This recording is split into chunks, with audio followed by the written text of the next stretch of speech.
1984 পরে কিন্তু একদম 2025 প্রায় 41 বছর পরে ভারতীয় বংশোদ্ভূত শুভাংশু শুক্লা উনি কিন্তু আজ ফাইনালি স্পেসে পাড়ি দিলেন।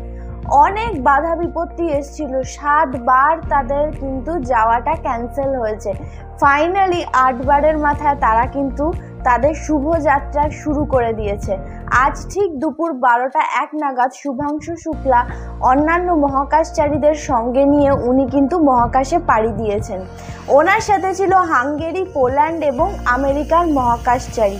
ওনার এক্সিওম 4 মানে স্পেসএক্সের ড্রাগনে চড়ে ওনারা কিন্তু মহাকাশে পাড়ি দিয়েছেন।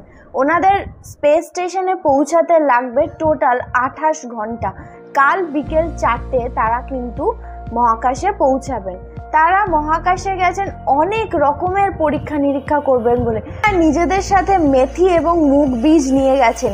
এই মেথি এবং মুগ বীজের ওপর মহাকাশে মাইক্রোগ্র্যাভিটির প্রভাব এবং এটি মানবদেহে বিশ্লেষণ করা, এটি কিন্তু তাদের পরীক্ষার অন্যতম একটি অংশ। মহাকাশে খাদ্য এবং পুষ্টি রিলেটেড জিনিস নিয়ে গবেষণা করার জন্য কিন্তু তারা গেছেন। এছাড়াও তাদের পরীক্ষার অন্যতম অঙ্গ হলো ডায়াবেটিস নিয়ে গবেষণা, যাতে পৃথিবীতে ডায়াবেটিস নিয়ন্ত্রণে তারা সাহায্য করতে পারেন। এছাড়াও মহাকাশে কিভাবে অঙ্কুরোদ্গম হচ্ছে, মহাকাশ স্টেশনে ব্যাকটেরিয়া কিভাবে প্রভাব বিস্তার করছে, এই সমস্ত যাবতীয় আরো অনেক পরীক্ষা নিরীক্ষা করার জন্য কিন্তু ওনারা মহাকাশে গেছেন। মহাকাশে ওনারা 14 দিন থাকবেন। 14 দিন ধরে অনেক রকমের পরীক্ষা নিরীক্ষা চালিয়ে একদম অনেক তথ্য সংগ্রহ করে তারা কিন্তু পৃথিবীতে ফিরে আসবেন। শুভাংশু শুক্লা, যিনি আমাদের ভারতবর্ষের লখনৌয়ের ছেলে, ওনাকে নিয়ে পুরো ভারতবর্ষের কিন্তু দারুণ গর্ববোধ হচ্ছে এই সময়। এই শুভাংশু শুক্লা কে ছিলেন বলতো? এই শুভাংশু শুক্লা ছিলেন পরীক্ষামূলক ফাইটার জেটের একজন চালক।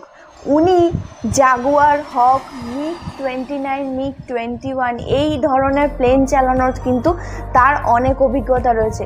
আর উনি এক্সিওম 4 এই যে মহাকাশযান, এটার কিন্তু পাইলট উনি, আর ওনার ওপরেই মেন সমস্ত রকম দায়িত্ব রয়েছে। তাই ওনাকে নিয়ে আমাদের ভারতবর্ষের মানুষদের কিন্তু গর্বের শেষ নেই।